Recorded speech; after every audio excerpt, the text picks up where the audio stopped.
Now we will see Gandhi's views on state. Gandhiji considers state as the embodiment of power and forces. Gandhiji was hostile to the state. He neither regarded it as necessary nor divine or natural creation. He believed that state exists to serve the people and not the people to serve the state.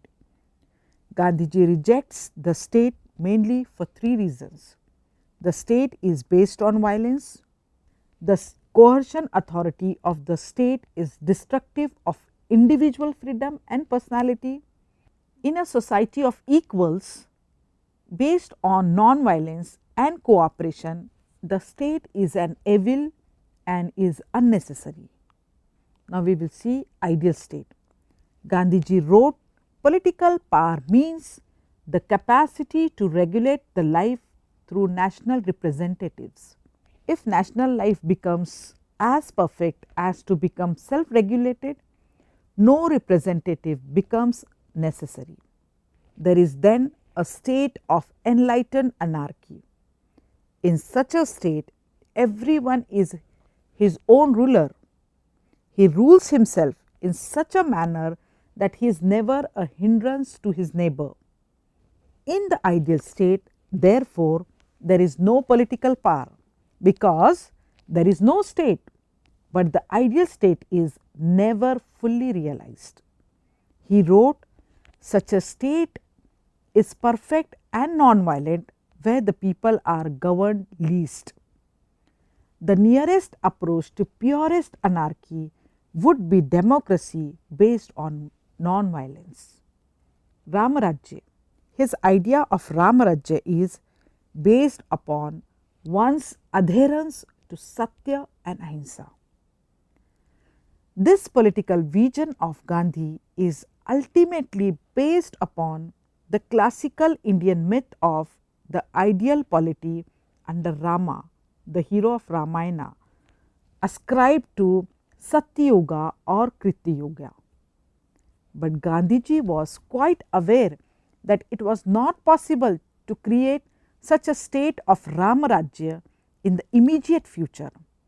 One of the obstacles was inequality, in which few roll in riches and the masses do not get even enough to eat.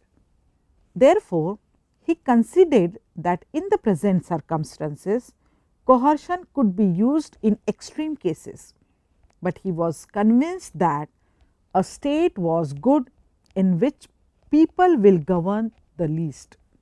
The features of Ramarajya are decentralization, Varna Vyavastha, non-possession, trusteeship, bread labor. Decentralization.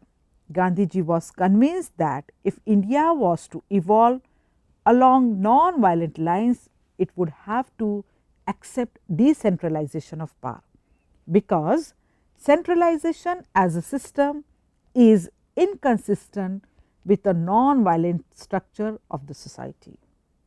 Gandhiji believed that decentralization and voluntary cooperation were the two essential features of non-violent state. Swaraj and freedom. Gandhiji had a strong stress on the freedom in the sense of national independence. Gandhiji used the word Swaraj to designate his idea of national freedom.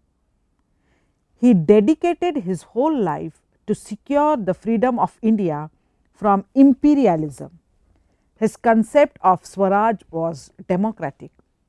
Gandhiji says that the Swaraj of my conception recognizes no race, no religious distinction, nor is it to be a monopoly of lettered person, nor yet of moneyed man. Swaraj was to be for all, including the farmer, but emphatically including the starving, toiling millions. He agreed with Lokmanya Tilak, who said, Swaraj is my birthright. Democracy. Gandhiji firmly believed that power belonged to the people. He wrote, truth is that power which resides in the people, and it is entrusted for the time being to those whom they may choose as their representatives. He says, the Europe democracies are, to my mind, a negative of democracy. Rights and duties. Gandhiji was a strong champion of the rights of the men. He accepted the principles of human equality. He always stressed the right to freedom. The entire life of Gandhiji was a struggle for the rights of men. He was a political individualistic.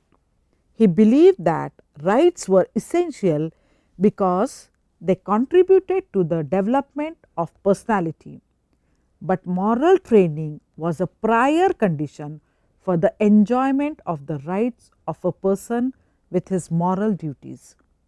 Gandhiji's ideas on religion, ethics and politics. Gandhiji was one of those political thinkers who believed that religion and politics must go hand in hand. He declared that his aim was to spiritualize political life and institution. For Gandhiji, politics was as essential as religion, but if it was divorced from religion, it was like a corpse, fit only for burning and had absolutely no meaning. When Gandhi spoke of religion, he was more concerned with the religious values than with religious beliefs, with the fundamental ethics believed to be common to all religions rather than former allegiance to receive dogmas that become a barrier to religious experience. He wanted that state should be secular. He did not accept the ideal state religion. Religion was purely a personal matter.